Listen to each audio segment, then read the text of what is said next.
1 billion is the number of people with disabilities in the world today, according to the World Health Organization. And because this figure is quite abstract, let me tell you something. There is more people in wheelchair in the world than we have inhabitants in France. And there is more deaf people or cognitive limited people than we have inhabitants in the whole European Union. We can create a full continent with deaf people. And for all those people, mobility is a key issue to have an access to the services provided by our cities. It's a question of citizenship, education, tourism, shopping.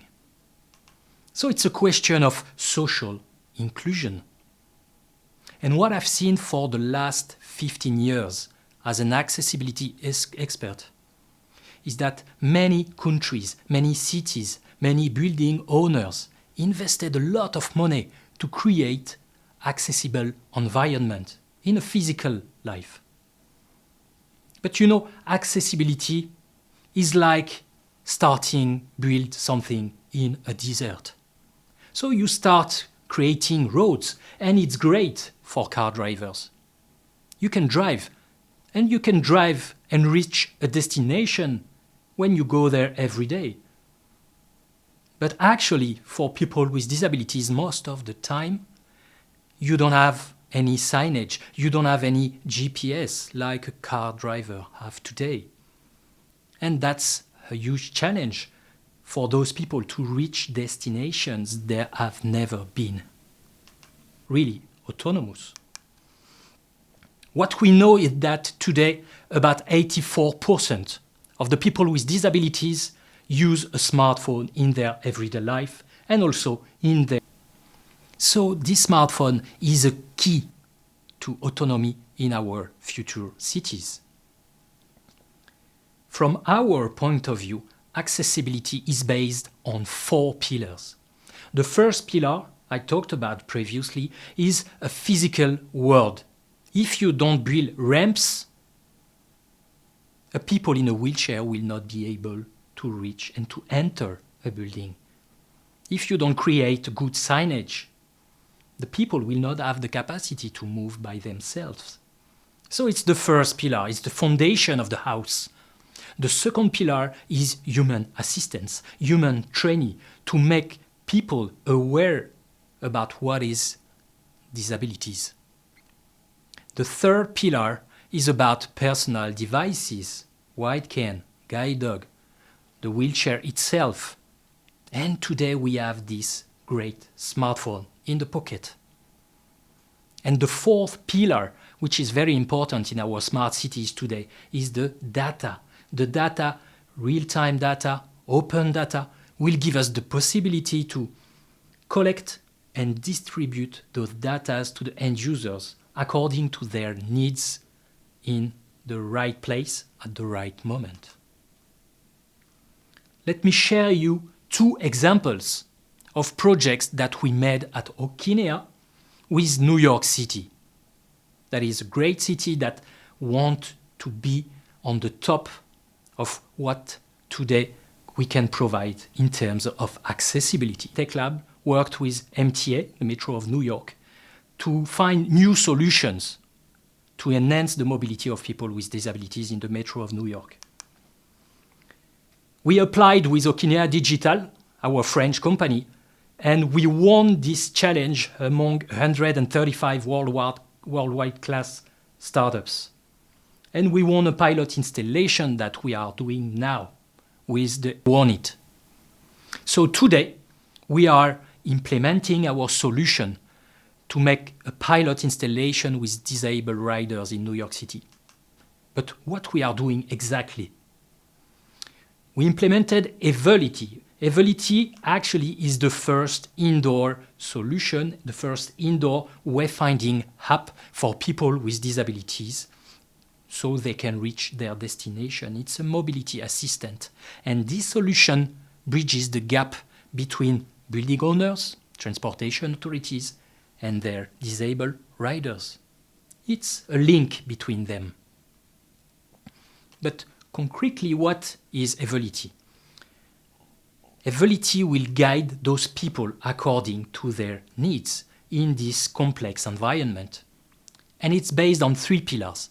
The first pillar is an indoor positioning system based on Bluetooth beacons, because as you may know, indoor you don't get the signal from the GPS. So we put those little beacons to do the triangulation so we can know where the smartphone is and we will be able to guide the users.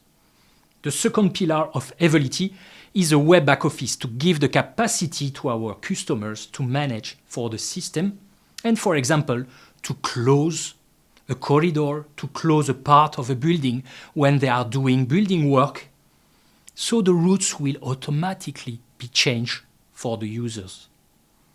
And for example, if an elevator is off, we will change automatically the route of people in wheelchairs. And it's a huge issue for them to be sure that they will reach an elevator that is working to people with disabilities. So how does it work? What is specific here is that we have different users. So for the first time, the user interface, when you download the app, will be different according to your own needs. And the user experience, the routes we will give you. So more precisely, Evelity has a different user interfaces according to the needs of the users and have different user experiences according to the needs of the users. A wheelchair people will not have the same route and the same interface than people that are blind, for example.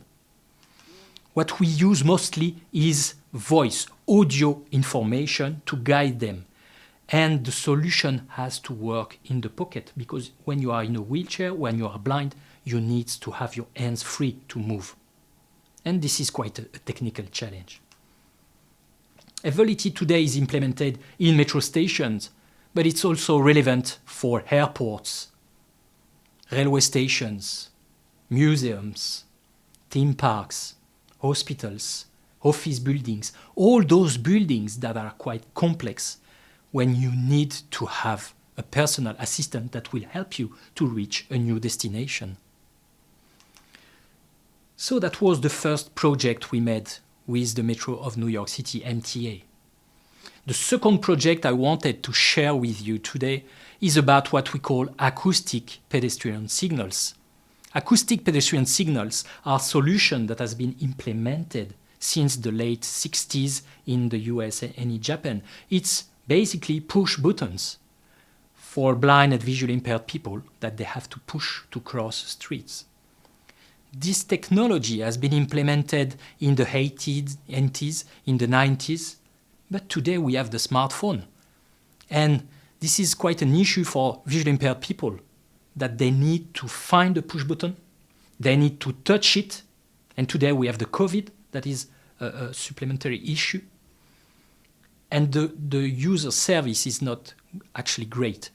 Today, what we made with the Department of Transportation of New York City, that wanted to improve, to enhance this solution for visually impaired people, we won it, once again, against 45 worldwide companies, to implement aBeacon. aBeacon is a speaker that we implement on the poles of the traffic lights, and that will automatically detect the smartphones of the users that needs it, and they will have the capacity to get some information from audio, from their earbuds, for example, and they will have the capacity to activate the crossings they want to activate, and they will have the sound corridor to give them the direction to reach the opposite side of the street safely. Those are 2 examples of how new technologies can improve the mobility of people with disabilities in our smart cities. Because you know the issue, the challenge is to help and to bring more autonomy to those people through the technologies, because if we don't think about it, it will increase the exclusion of those people. What is the next step of what is the future of accessibility. Through what I said, data, human assistance, devices, and physical infrastructures, we do believe that the next step will be what we call a personal assistant that will bring people from door to door, outside, in transit venues, and in final destination venues. And those solutions will communicate with the city, with the traffic light, with the entrance of buildings, with the services of building through data. This is the next challenge we have to face together. Thank you.